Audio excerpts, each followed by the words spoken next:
Hey everyone, here we are with a new LP. We've got Snow here. Howdy. And we're going to jump into Star Control 2.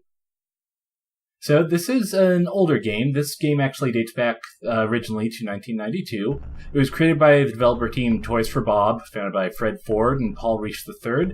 Today they are mostly known for Skylanders, but this was a big hit they had back then. So, this is the freeware version, Ur-Quan Masters. What happened was it had a very badly received sequel in 1996. For various reasons, the original developers weren't involved in that sequel. So, since they still had the rights to the original code, what they did is they just released it open source in 2002, let people do some porting of it over to PC, and this came out. Already looking great.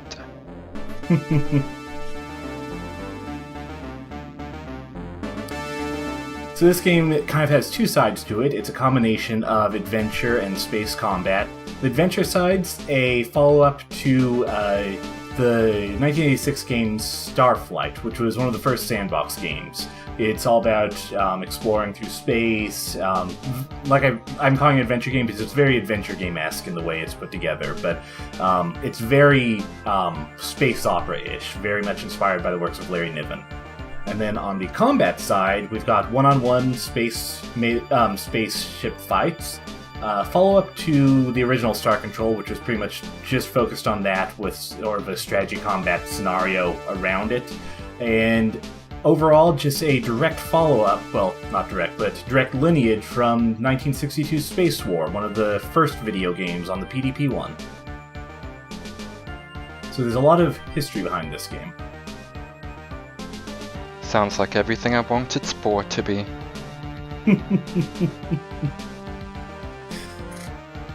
So here we're getting a little bit of backstory leading up to things. This is sort of to bridge the gap between what happened in Star Control 1 and 2. You don't really need to know a lot about the plot of Star Control 1. Everything you need to know will be brought up in this game.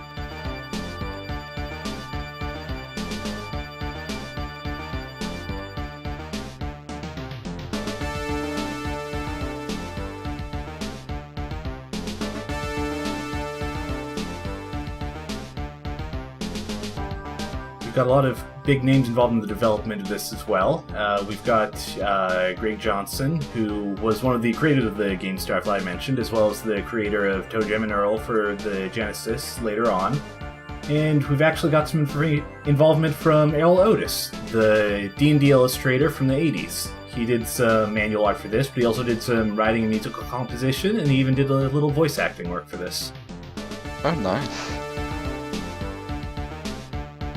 Hyperspace.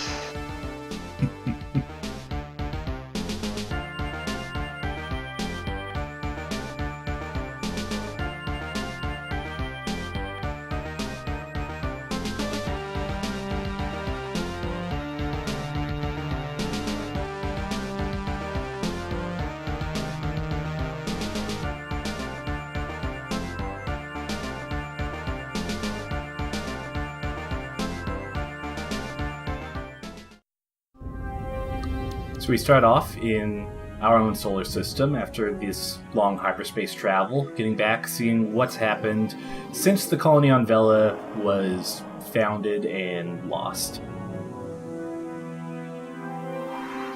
So in open space like this, you've got Newtonian mechanics. You start going in a certain direction, you keep going.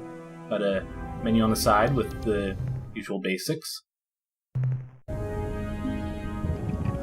can take a look at the manifest and star map, just to get an idea of the area. Here's a general picture of space. This is basically a projection of hyperspace. Essentially, in hyperspace, everything's essentially two-dimensional, so once a species gets to the point of reaching hyperspace, they pretty much just take all of their old star names and just assign them kind of arbitrarily to whatever stars happen to be linked together in hyperspace. That's one way to do it. Yeah.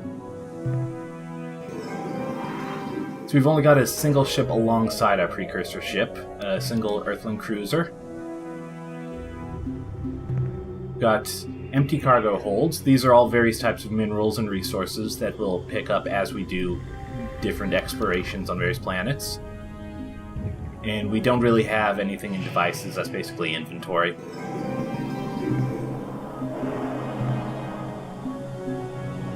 just mess with some settings here. Cyborg is difficulty setting. You can control how difficult combat's going to be. You can set the name of your captain. So I'm going to go ahead and set it to Idran, of course. And since this is somewhat Star Trek-ish in some ways, let's go for... Well, I try to go for what the obvious answer would be, but you're limited in length, unfortunately. Oh, no interpress. No, so we'll go for the second choice. Which, just as good. So I'm going to go ahead and turn Cyborg off, because I don't want the combat to be too difficult for this. Oh, come on, where's the challenge? Who needs challenge in games? So let's make our way to Earth.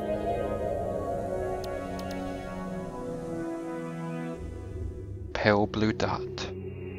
Not quite. Attention, interloper.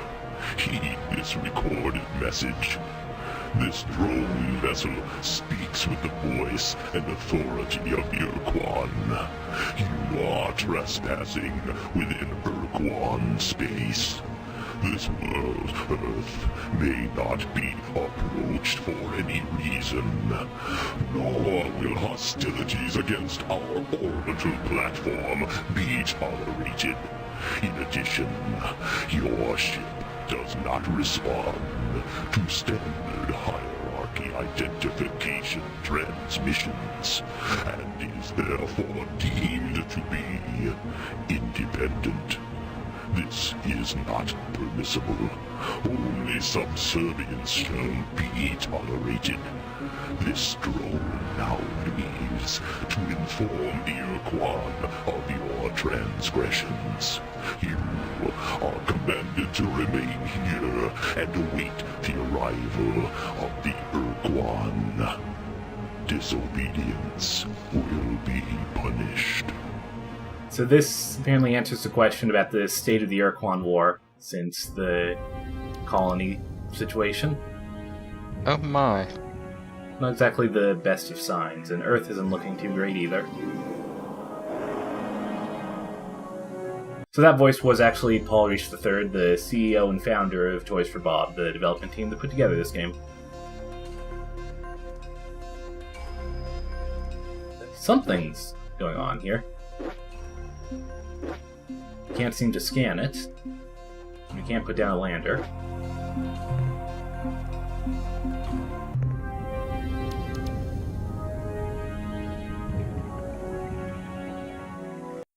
Attention, unidentified space vessel. I am Starbase Commander Hayes of the slave planet Earth. Our hyperwave broadcast is extremely weak. Situation critical. Energy cores exhausted. Scanners and deep radar are non-functional. We cannot identify your vessel. Are you the scheduled hierarchy resupply ship? Repeat, are you the resupply vessel? So this game is heavily voice acted, so like you can probably tell, we're probably going to try to avoid talking over the voices most of the time, but since that'll take up a lot of time, I don't know who you are or why try and you're split here, things but back right and forth. Now, the only thing I'm worried about is saving the lives of 1,900 men and women aboard this starbase, and right now you're our only hope. I can't keep the transmitter on too much longer. We need the power for heat and air, so if you don't have any radioactives on board your vessel, please get some and bring them back here before it's too late.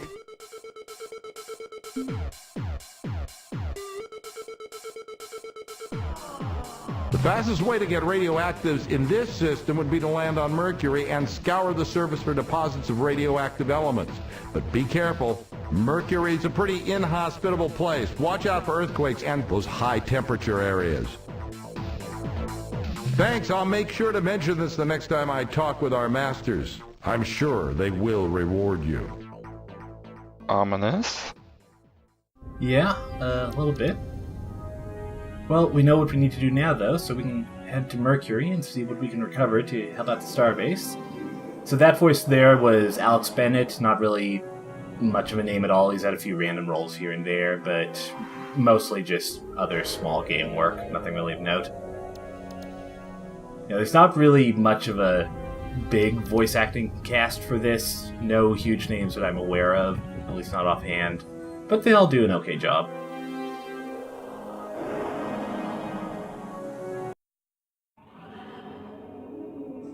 So this might be a tiny bit familiar. I'm pretty sure that Mass Effect took a little bit of inspiration from this. The way that you get resources in general is you'll come to a planet, you scan it, you get an idea of what's on there, and once you've found that, you take your lander craft and you send it down to collect the materials. There'll be various natural and artificial things to worry about while you're there, and pick back up at any time. But spend too long in those hazards and your lander will be destroyed, along with whatever crew are on there, and you will have to get a new lander to replace it.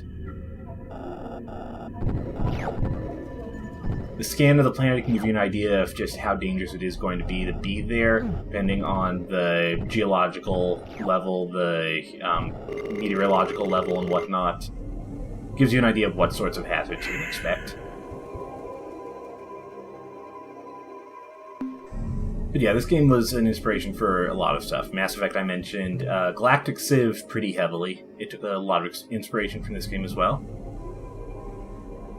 Pretty advanced game.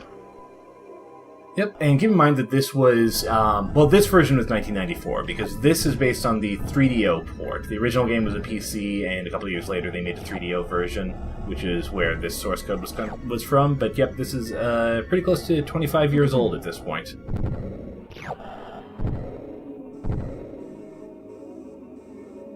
Had a lot of notice at the time, but the last few years, not really as much, even though it's I'd say a fairly significant point in game history. It was, I won't say open world because it is honestly still pretty linear, even though you've got a lot of freedom about where you can go and trying to figure things out. But it is much more exploratory than a lot of games then or since have been. So we've got the radioactives. Let's head back to the starbase.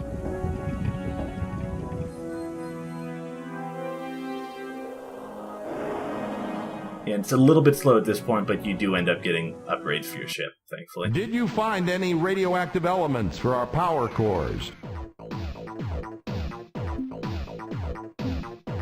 I couldn't quite make it out, Captain. Could you please repeat?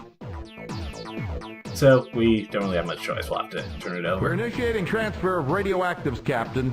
Now, as soon as our engineers can refit the energy cores, there, that's much better. Power ratings are climbing. Life support is coming back into the green. Deep radar systems and sensors are now online, and I can scan your vessel. What the hell kind of ship is that? Just who are you, Captain? Star Control science mission, huh? Captain, I served as a Star Control officer during the war aboard several cruisers in the Corward Front. And if there'd been any scientific mission to Vela, I would have heard about it. Like the introductory movie said, this is about 20 years after the First War. Think of it, there were some rumors that Corridor 9, the Special Operations Division of Star Control, was directing some hush-hush operation near Androsynth Space. The Vela star system, yes, that would be the right direction. So, Captain, if you say it's true, how do you explain that huge alien starship you're flying? And why are you here? What do you want from us?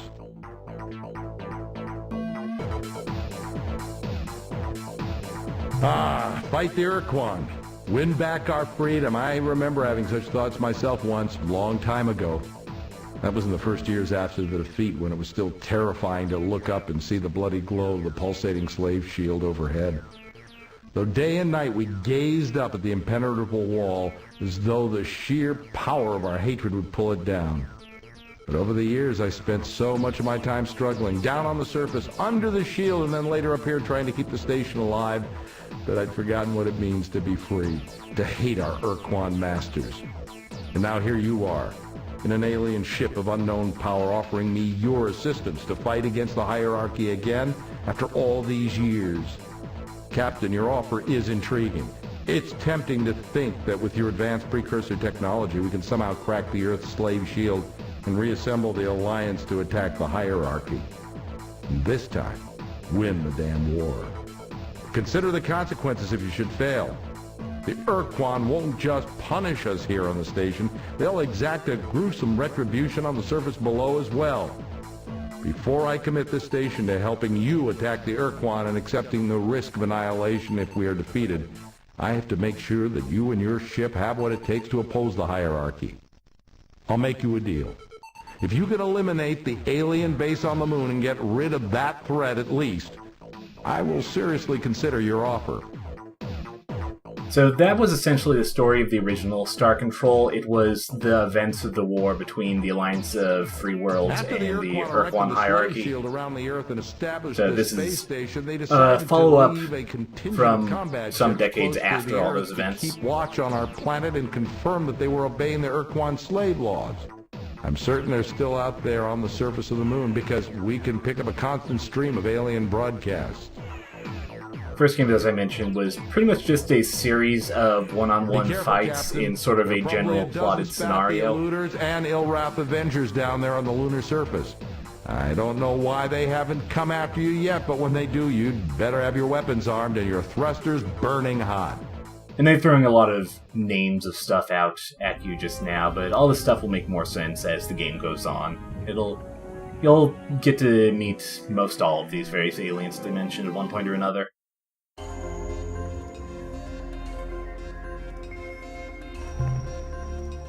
Oh, the moon.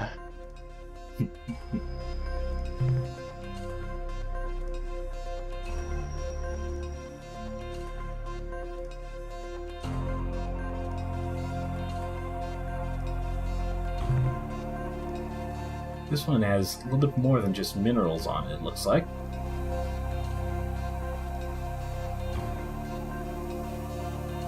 You're going to head right to that energy source, which is going to be the base that they mentioned. Check it out. We get a report from the investigation of it. So anything that you run into while you're going on, while you're on the lander, will come through as a text report like this. And it's looking like there's not actually anything there. How bizarre.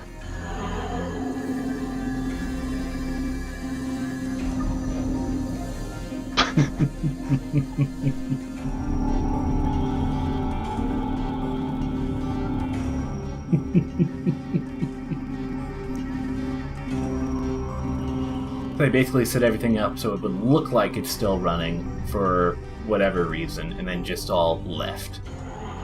A Mayday broadcast, that's interesting. Yeah. Maybe something happened here? The moon is filled with even worse aliens, it turns out. So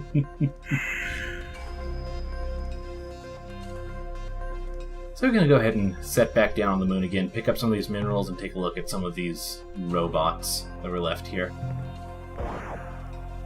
The lander is equipped with one small weapon, a little laser dart that shoots out from the front.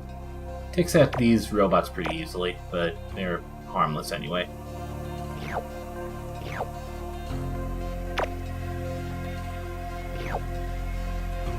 Other planets will have more dangerous creatures, more hazardous monsters, and shooting animals on other planets, alien animals, I guess, is how you pick up biological data about them, which will come into play later. Oh, just shoot something, that's how we learn it. Pretty much. I can't remember the excuse they use for it. I think it's something like it stuns the animal and they take it back, or they study the body. It's something like that. But it's how you get information. Alien Autopsy, an American classic.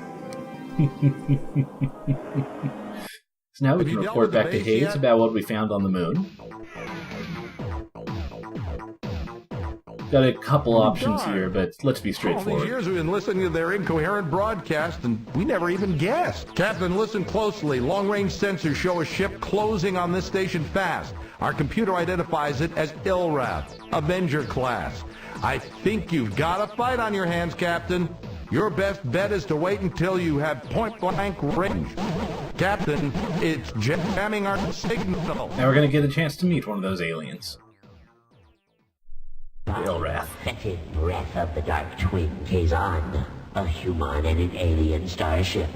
How fascinating. when I intercepted... One thing this game does well is Raptor, non-human aliens, not just humanoids. They're all very, very different from humans, with one or two exceptions. ...a remarkable vehicle in the hands of a human. Humans are prey animals. Humans. And helpless. But here is a human in an armed starship. And therefore in direct violation of the oath of fealty. I am sure our masters, the Ur-Quan, will punish Earth most severely for this treachery when I present them with the twisted wreckage of your ship and your many charred corpses. So we're going to have our first combat coming up, but first let's see if we can get a little bit of exposition out of them. Got a few choices to go, but this way we can ask for some more knowledge. Be dead, I will gladly explain. We have spent many years gleefully preying on the Patunk. They are a pitiful, easily killed species. And we would have continued in this divine worship of Dogar and Kazon, but we required additional crew members and repairs to our cloaking device. So we departed the Jiglass constellation and set course for home. But before we had reached our region of space, we detected... One handy thing there is he just told us the location of another civilization. Might be worth investigating into later. It informed us about you, so here we are. And now, you die! Cocky little spider, isn't it? And here we choose what ship we're going to go into fighting with. We could take the precursor ship itself, but let's take the Earthling cruiser we brought along. The Van Reen, named after a character from Paul Anderson. It's equipped with homing missiles, but if you fire from too far away, then the LRAP ship has a chance to shoot them down before it gets there. So it's a tutorial fight, so it's pretty easy. Like I mentioned, his cloaking device wasn't even working. Normally, if you fight the LRAF, they will fade from sight now and then, which makes homing a little bit trickier. In battle, Captain. So my last reservation about helping you has been dissolved. I will commit this station to helping free Earth and defeat the Ur-Quan. We may get our atoms rearranged in the process, but by God, Captain, we're going to try. So the obvious first step is to get the precursor equipment and software over here so that we can make it work with our ship repair fabricators. But then what, Captain?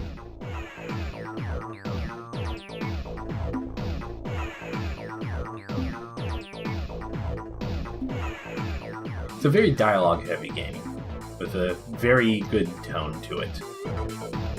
A sensible plan, Captain. Let's get to work. Good luck. By the way, Captain, I think we need a name for this new alliance we're going to forge. And since it was your idea, it's only fair that you get the honor of naming it. So, what will it be?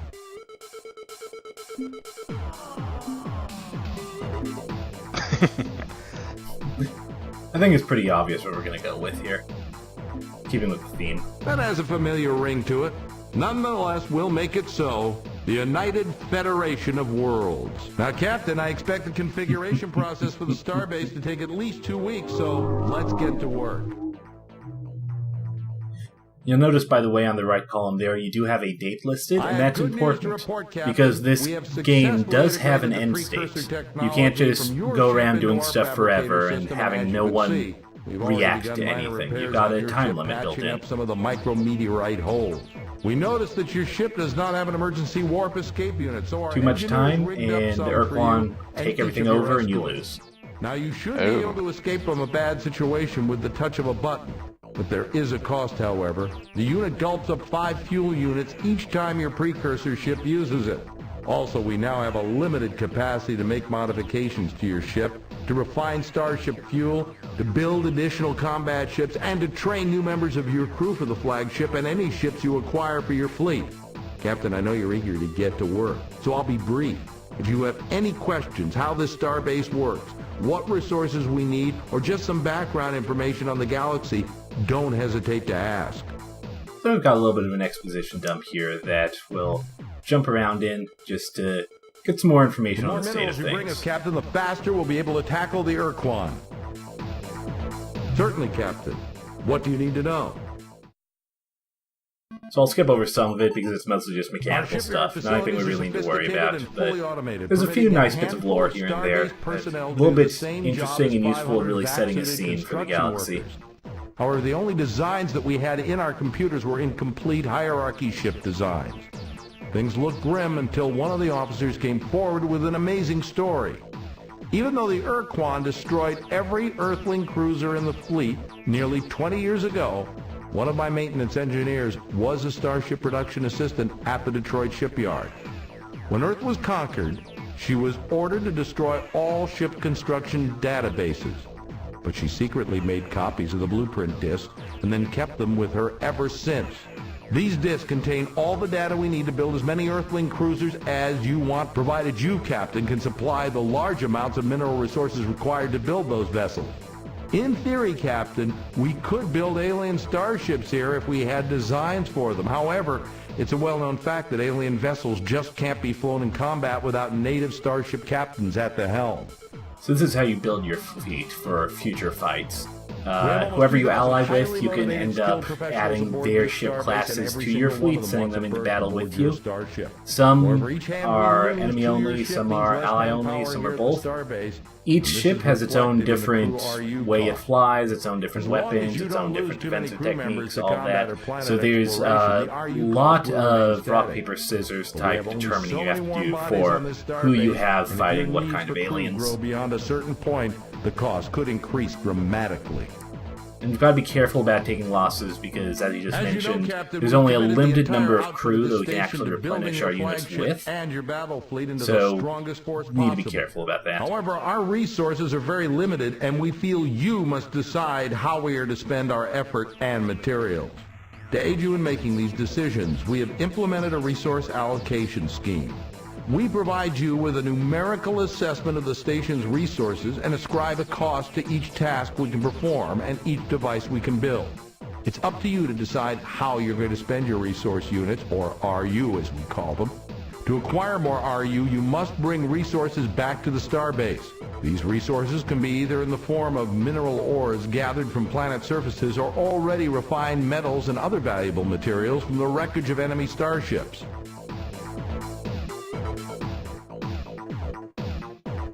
While I respect your search for abstract knowledge, frankly, Captain, in our present circumstances, I see little use for such data here. And this is getting into the biodata stuff. Information elsewhere. Just sort of foreshadowing there. What else can I tell you? So we've got a lot of mechanical background there, so let's get some more exposition on the backstory of things leading up to now. What about the war? And the rest of these sections I might put up as a separate video just with the recordings. When the kzer-za arrived in our solar system for the first time. So let's back up a few years to 2098 when the kzer-za super-sensitive receivers detected a strange signal from the Ophiuchi constellation. Though even the kzer-za didn't know it, it was the first sign of the Ur-Quan's arrival. The Ur-Quan, having detected the presence of many sentient species, were beaming out an exulting hunting cry. The first direct evidence of the Ur-Quan's intent was the sudden conquest of the Umga, a solitary though not unfriendly species in the Orionis constellation. The kzer-za, distraught by the invasion, were further angered when the Ur-Quan turned their fleets on the hostile but weak Ilrath race. A hastily assembled defense force of Myrna Herman kzer-za vessels turned the Ur-Quan fleet aside, but the invader moved into one of my favorite alien names from anything. Subjugating that race. Myrna Herman. With each new conquest, the Ur-Quan fleet grew larger as it added. So this is, as you can probably tell, the backstory to Star Control 1. Joined the kzer-za to form the Alliance of Free Stars at about the same time as the Androsynth stars fell to the Ur-Quan armada. The Androsynths are an interesting race that they actually don't end up going much into the backstory of in this game.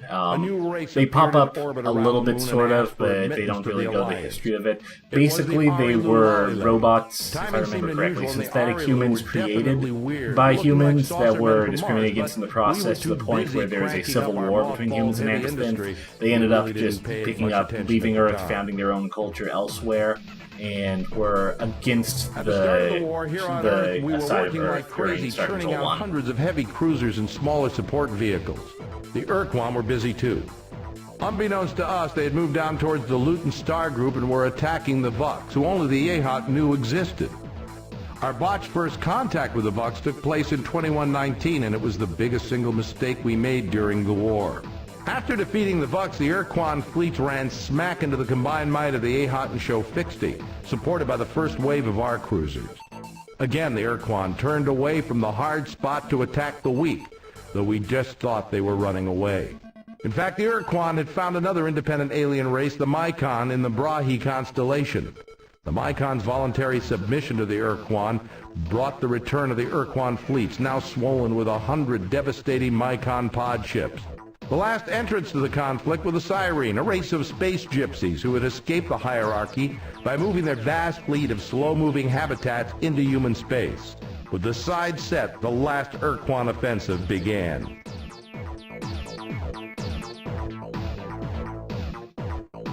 The Ur-Quan came roaring through Vux space and tried to push past the India and Mira star systems.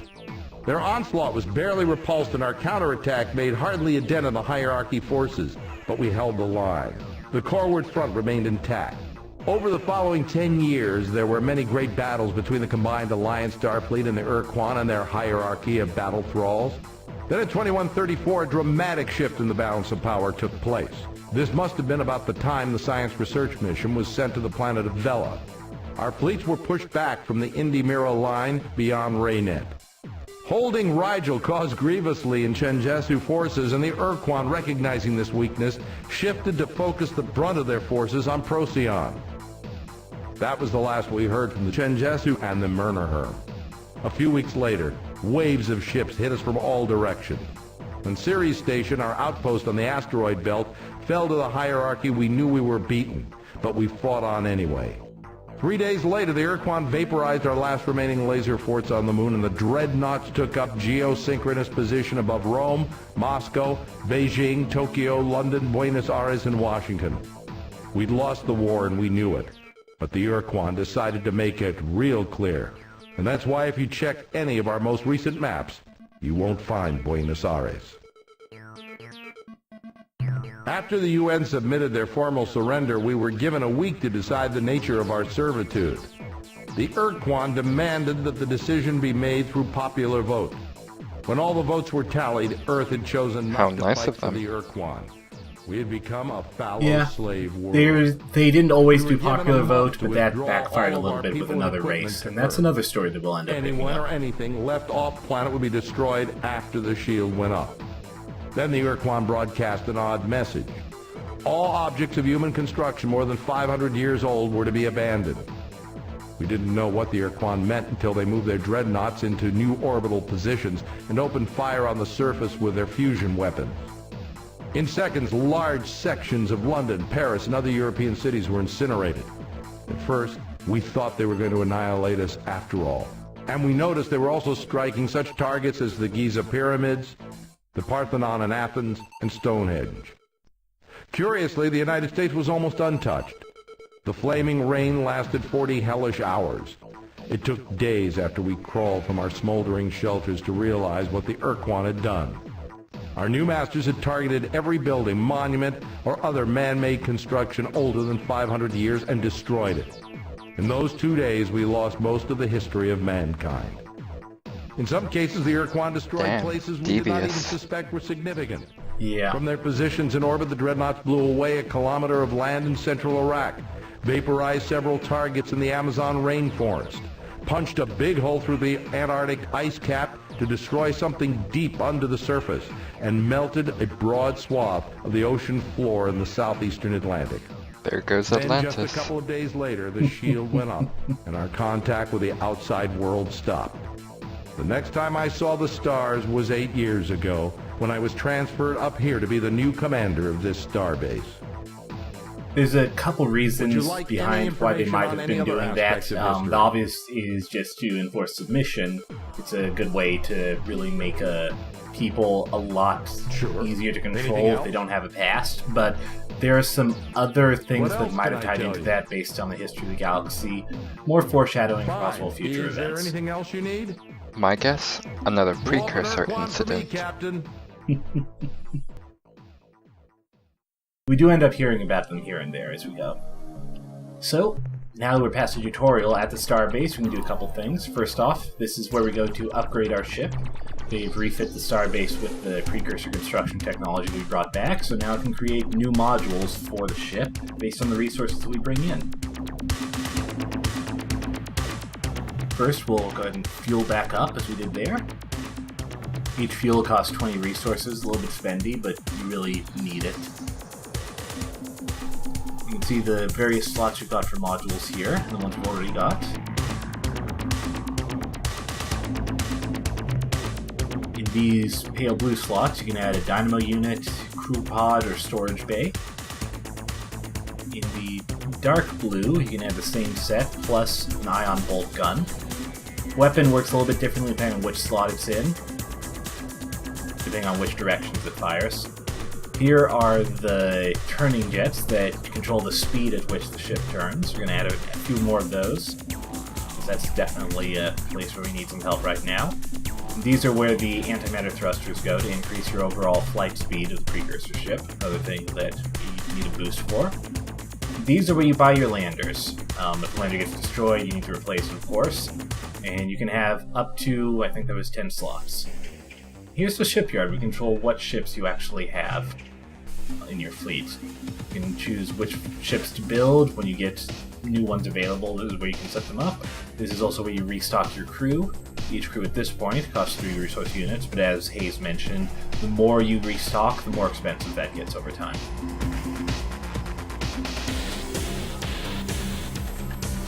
So that sets up the introduction of Star Control. So we're going to go ahead and leave things off here. Between episodes, we're going to see about collecting some resources in the rest of the solar system. We'll pick up once that's taken care of, once we've gotten all we can from the solar system itself. And our next step will be press on to the nearby stars and start our efforts at making allegiances with other species, seeing if we can push back against the Ur-Quan. Sounds good to me. So what do you think so far, Snow? I think it's going to be quite the adventure. I'm sure I'm going to love the lore. Yeah, I'd mentioned this when I was getting you into this, but it wasn't exactly inspired by Star Trek exactly, but it's got a very original series feel to a lot of it. Mentioned at the start of things, but it's really more inspired by the books of Larry Niven, who itself was sort of a sideways, not inspiration, but definitely contribution to Star Trek. But yeah, I'm excited for where this might go. Well, hopefully we'll get some good lore, see some very interesting aliens, and kick some butt. Alright, well, thanks for watching, everyone. Bye. See you next time.